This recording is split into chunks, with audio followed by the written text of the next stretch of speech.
Batanon nga propsman sa Pundok Baniladnon sa Subo sa Barangay Banilad na igo sa natumba nga lead wall atol sa ilang blocking kagahapon sa sulod sa Cebu City Sports Center. Ana na sa luwas nga kahimtang ang Batanon. Ano ang report ni Alan Domingo?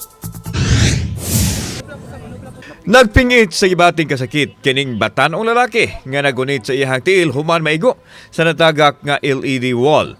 Daling gitabang ang batanon kinsa gidala usab sa labing duol nga tambalanan. Propsman siya sa Pundok Baniladnon sa Sugbo, contingent gikan sa Barangay Banilad sa Dakbayan sa Sugbo.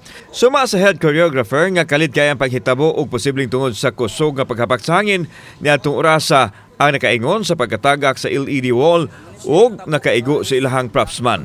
Igo jud mo paghangad nako mo jud pag fresh pa jud sa kong pagana, pero again sa akong na assessment nako dili man wala man nagrabihan ang bata, hangin lang jung kusog ba. Giklaro ni Red Oliveros ang head choreographer nga wa sila gibasol sa natabo sanglit wa man kini tuyua ug isolated ra usab ang nahitabo. Samtang bisan pa man sa nahitabo, wa maluya ang naasoy contingent sa pagpadayon sa ilang pagsalmot sa sinulog sa kabataan sa Dakbayan karong Enero 13 sanglit. Halad usab kini nila sa balaang bata. Kauban si Clover Lumayag, ako si Alan Domingo. GMA Regional TV Live.